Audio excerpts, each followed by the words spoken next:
اس لیے ہمارے بڑے ہم کو یہ بتاتے ہیں کہ تم سب پریشان ہو اس کے لیے کہ تم اپنی نمازوں میں دھیان نہیں پاتے ہو. ہر شخص اسی کا رونا روتا ہے.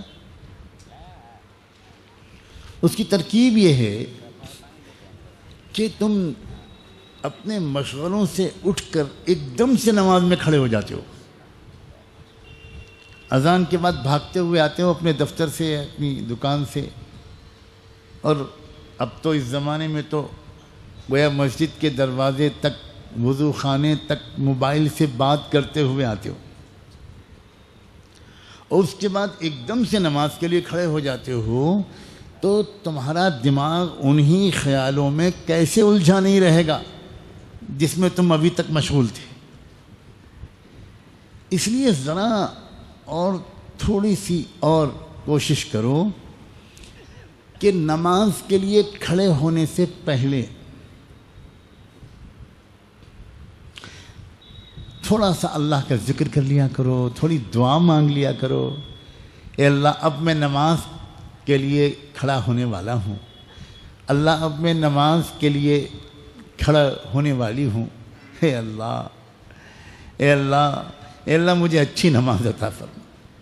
نماز میں خیالات سے مجھے بچا لے. اللہ, ایسی نماز مجھے پڑھنے کی اس وقت توفیق دے دیجئے جو آپ کو پسند آ جائے. پہلے یہ دعا مانگ لو, اس کے بعد نماز کے لیے کھڑے ہوگے. تو جن مشغلوں اور خیالات میں الجھے ہوئے آئے تھے ان کے اور نماز کے درمیان ایک تم نے عمل کیا, تو اس عمل کا اثر تمہاری نماز کے اوپر انشاءاللہ غالب آ جائے گا.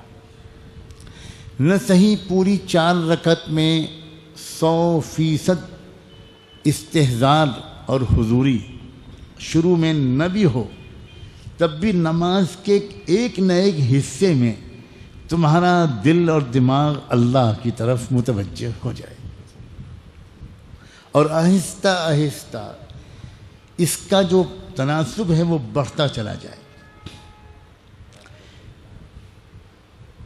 اور مستقل یہ محنت کرتے رہو گے تو ایک نہ ایک دن تم کو وہ نماز بھی نصیب ہو جائے گی جس میں تم تکبیر تحریمہ سے لے کر سلام تک ایک لمحے کے لیے بھی اپنے اللہ سے غافل نہیں ہوئے ہو.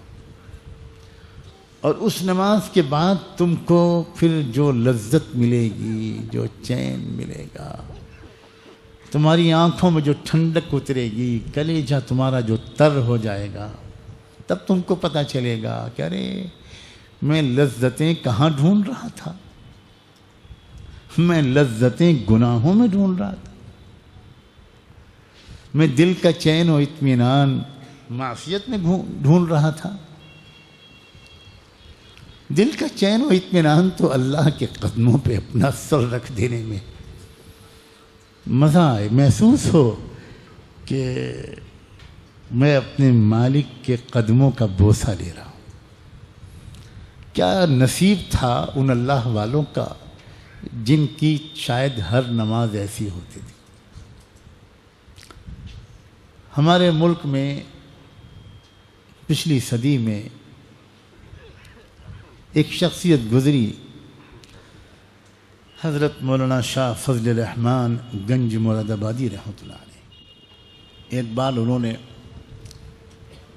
اپنے کسی خاص چہیتے شاگرد سے کہا کہ اللہ کا شکر ہے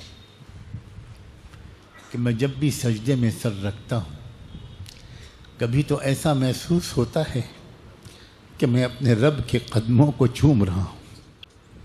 ان لم تکن تراہ فإنہ یراک. ہمیں اور آپ کو بھی یہ کیفیت مل سکتی, کوئی دروازہ بند نہیں ہوا, لیکن جس بندے کا میں نے نام لیا اس کو ملی کیسے؟ اوہ ہو ہو.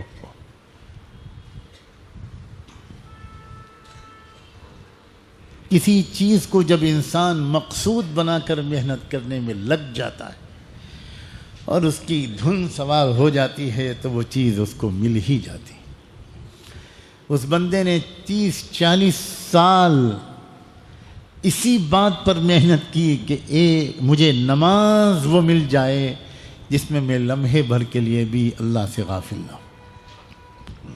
مارا مارا پھرتا تھا وہ بندہ، جہاں خبر ملتی تھی کہ فلاں شخص کی نماز بہت اچھی ہے تو چاہے 50 سینکڑوں میل پیدل چلنا پڑے، چل کر اس بندے کی نماز دیکھنے کے لیے پہنچ جاتے تھے،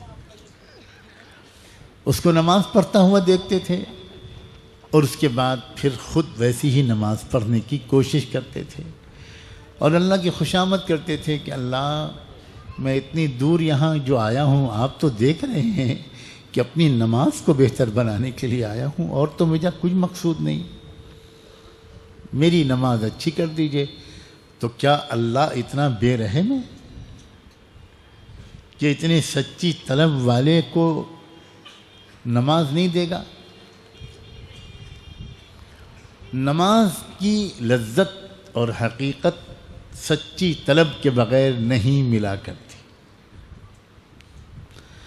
اور ایک بار نماز مل جائے تو اللہ سے تعلق مضبوط ہو جاتا ہے۔